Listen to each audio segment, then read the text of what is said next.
विविध भूमिका पार पाडाव्या लागतात तेव्हा पुढील पिढीचे भवितव्य घडते. अनुराधाताई नागवडे यांचे प्रतिपादन. विद्यार्थिनींनी अभ्यासात कोठेही तडजोड न करता ध्येय समोर ठेवून अभ्यास सातत्याने करावा, त्यामुळे यश निश्चित मिळते, असा मौलिक सल्ला जिल्हा बँक संचालिका अनुराधाताई नागवडे यांनी दिला. छत्रपती शिवाजी विद्यालयात जागतिक महिला दिनानिमित्त महिलांचा तसेच विविध पदावर निवड झालेल्या विद्यार्थ्यांचा सन्मान करण्यात आला. त्याप्रसंगी जिल्हा बँकेच्या संचालिका तथा राष्ट्रवादी काँग्रेसच्या जिल्हाध्यक्षा अनुराधाताई नागवडे बोलत होत्या. यावेळी महाविद्यालयाच्या वतीने नागवडे व महिलांचा महिला दिनानिमित्त सन्मान करण्यात आला. आगामी जागतिक महिला दिन हा आमदार अनुराधाताई नागवडे यांच्याबरोबर साजरा करण्यात यावा अशी अपेक्षा व्यक्त करीत अनेक महिलांनी त्यांना विधानसभेच्या शुभेच्छा दिल्या. नमस्कार. आज 8 मार्च आज अनुराधाताई नागवडे यांच्या उपस्थितीत श्री छत्रपती शिवाजी महाविद्यालय श्रीगोंदा येथे जागतिक महिला दिन साजरा करण्यात आला. आज वहिनींनी सर्व महिलांना आमंत्रित करून जागतिक महिला दिन व्यवस्थित पार पाडला आणि त्याला महिलांचा उत्स्फूर्त असा प्रतिसाद भेटला.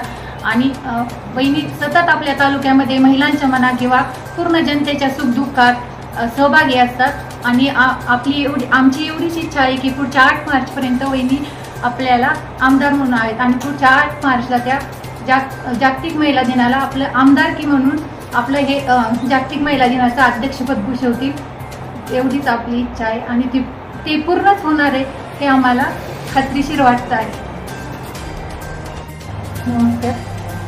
जागतिक महिला दिनानिमित्त मी सर्व जिल्ह्यातील राज्यातील सर्व माता भगिनींना जागतिक महिला दिनाच्या खूप खूप अशा शुभेच्छा देते. आणि महिलांमध्ये जे टॅलेंट आहे, जे त्यांच्या इच्छा आकांक्षा आहेत ते पूर्ण करण्यासाठी परमेश्वराने त्यांना एक शक्ती सामर्थ्य द्यावं. जे त्यांच्याकडे ऑलरेडी आहे, त्यांना ते जाणवत नाही पण त्यांना ते ओळखण्याची कुवत ताकद परमेश्वराने द्यावी की त्या किती महत्त्वाच्या घटक त्या सगळ्या व्यवस्थेतला आहेत. आणि असंच त्यांनी त्यांच्या आयुष्यात उंच भरारी घ्यावी. आता प्रत्येक क्षेत्रात महिला त्यांचं कर्तृत्व, नेतृत्व, दातृत्व सगळं सिद्ध करतच आहेत. पण आणखी अशा खूप साऱ्या गोष्टी आहेत, प्रामुख्याने ग्रामीण भागात ज्या जाणवतात की तिथं महिलांना बऱ्याच गोष्टीला शांत राहावं लागतं. त्यांना त्यांचं ऐकायला कुणी नसतं किंवा ऐकलंच तर त्याच्यावर कारवाई होईल म्हणून शाश्वती नसतं. कुटुंबाचा प्रेशर असतो, एखादी घटना त्यांच्या बाबत घडली.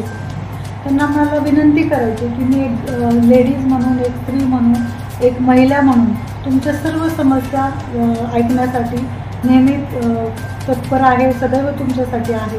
असं कधी कुठली गोष्ट वाटली जी तुम्ही कुणाला सांगू शकत नाही आणि मला जर तुम्हाला सांगायची आणि तुम्ही या गोष्टीचा विश्वास ठेवा की कधी ती गोष्ट बाहेर जाणार नाही. तुम्ही ज्या विश्वासाने मला सांगितली की त्या विश्वासाला पात्र राहून त्यावर कारवाई केली जाईल.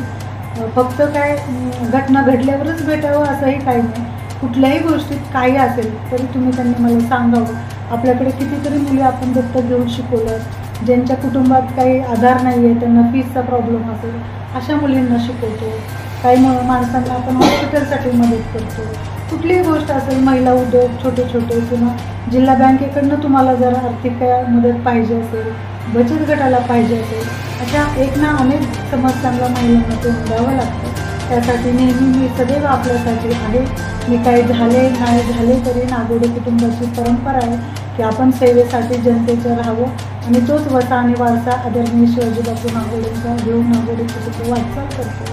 आणि मी प्रामुख्याने माझ्या सर्व तालुक्यातील तरुण असतील, महिला असतील, पुरुष असतील, वडीलधारी सर्वच माणसांसाठी नेहमी माझी एक आत्मीयतेने काम करण्याची जी धडपड आहे त्यासाठी मला त्यांचाही खूप सपोर्ट आहे, त्यांचा खूप विश्वास माझ्यावर आहे आणि तो विश्वास सार्थ करण्याची संधी त्यांनी मला द्यावी एवढंच बोलते. माझ्या भगिनीला परत एकदा शुभेच्छा देते. थांबते. धन्यवाद. प्रतिनिधी LSS न्यूज, अहमदनगर.